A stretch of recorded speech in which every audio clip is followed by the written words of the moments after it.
आजमगढ़ के एक घर में रात में चीखने चिल्लाने की आवाजें आती थीं। बचाओ बचाओ बचाओ बचाओ बचाओ हमें। और ऐसा क्यों है, आइए जानते हैं। रामानुज और उसका परिवार मद्रास के एक छोटे गांव में रहते थे। अम्मा, हमको आजमगढ़ जाना ही होगा, मेरा ट्रांसफर हो गया है। तू और तेरी बीवी जाओ, मैं और स्वरा यहीं रहेंगे। पर अम्मा, मैं तुम्हारे बगैर और अपनी गुड़िया के बगैर कैसे रह सकता हूँ? वो मुझे पता नहीं, मैं यहीं पैदा हुई हूँ और यहीं मरूंगी।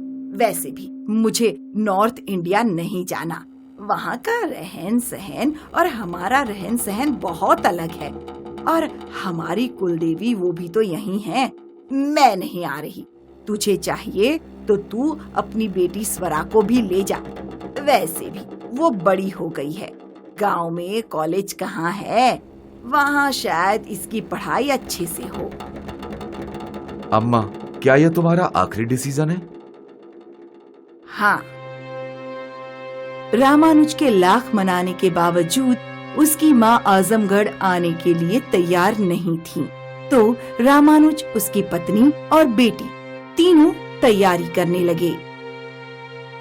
स्वरा, याद रहे, वहाँ जाकर हमारे संस्कार भूलना मत और रोज कुलदेवी की पूजा करना, वरना वो नाराज हो जाएंगी और कुलदेवी को मनाना बहुत मुश्किल है।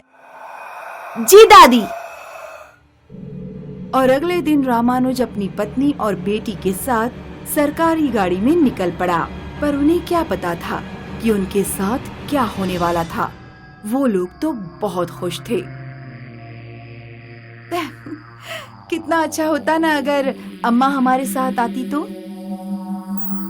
तू तो अम्मा को जानती है, कितना समझाया मैंने, लेकिन वो माने तब ना। खैर, तुम बस ये याद रखो कि हमें जल्द से जल्द उन गांव वालों के साथ घुल मिल जाना है। हाँ हाँ, मुझे पता है। और आपको स्वरा के लिए नया कॉलेज ढूंढना है। वो मैंने अपने कलीग को बोल दिया है। हमारे जाते ही वो स्वरा का एडमिशन अच्छे कॉलेज में करवा देगा। रामानुज और उसके परिवार को आजमगढ़ पहुंचते पहुंचते सूरज ढल गया। जब वो लोग गाड़ी से नीचे उतरे तो उन्होंने चंद्रमा को देखा और नमस्कार किया। तभी उसका ऑफिस का कुलीग वहां पहुंचा। आपका सफर कैसा था? ठीक था, बस थोड़ी थकान हो गई है। अभी आप लोग गाड़ी से उतरे तो आपने किसे नमस्कार किया? अच्छा, वो हमारे कल्चर में चंद्रमा को भी नमस्कार करते हैं, जैसे सुबह सूर्य देवता को करते हैं। अच्छा, लेकिन थोड़ा ऑड नहीं है चंद्रमा को नमस्कार करना? हमारे यहाँ तो सभी करते हैं, इसलिए हमारे लिए तो ये कॉमन है। अच्छा विवेक, कल सुबह किसी पंडित जी को बुलवा दो। सबसे पहले घर में कुल देवी की मूर्ति की स्थापना करनी है।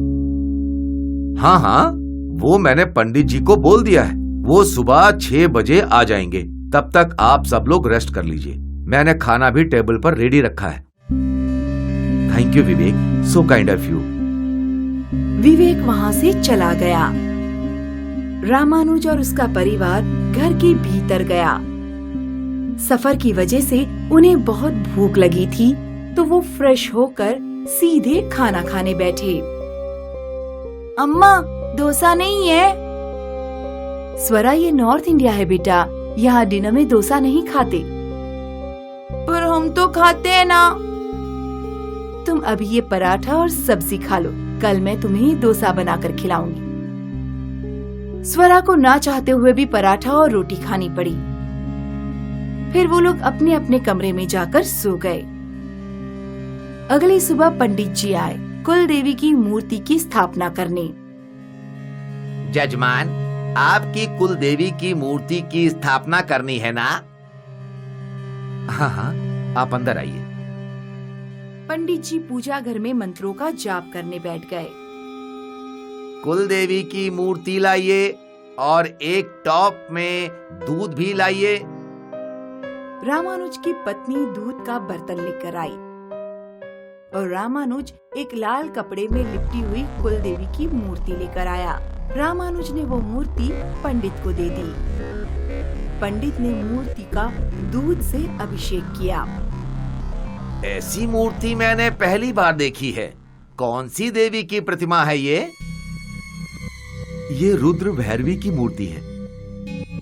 रुद्र भैरवी की मूर्ति तो ज्यादातर तांत्रिक और अघोरी पूजते हैं ना? नहीं नहीं पंडित जी, हमारे गांव में सभी लोग रुद्र भैरवी को ही पूजते हैं। ठीक है, मैं मूर्ति की स्थापना करता हूँ। पंडित जी ने मंत्रों के साथ मूर्ति की स्थापना कर दी। फिर वो अपनी दक्षिणा लेकर वहाँ से चले गए। जब मंदिर में रामानुज के पड़ोसी आए तो पंडित जी ने उन्हें बताया, संभल कर रहना, तुम्हारे बगल वाले शायद तांत्रिक हैं। वो तो बहुत सीधे साधे दिखते हैं। ये लोग तांत्रिक हैं क्या? पता नहीं, पंडित जी तो बोल रहे थे। वो देखो, वो लोग छत पर खड़े रहकर चंद्रमा को नमस्कार कर रहे हैं। फिर तो ये लोग पक्का तंत्र मंत्र वाले होंगे। पड़ोसी आपस में फुसफुसाने लगे। फिर एक दिन पड़ोसियों ने एक सभा बुलाई। हमें ऐसे तंत्र विद्या वालों को हमारे मोहल्ले में नहीं रहने देना चाहिए। मुझे तो बहुत डर लग रहा है।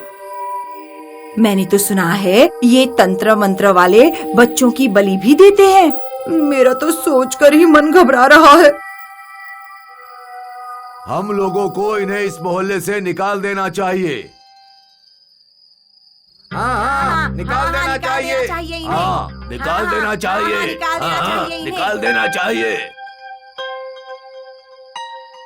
सारे पड़ोसियों ने झुंड बनाया और वो रामानुज के घर पहुंच गए, जहां रामानुज और उसका सारा परिवार उनकी संध्या आरती कर रहा था। क्या हुआ? कोई प्रॉब्लम? प्रॉब्लम तुम लोग हो।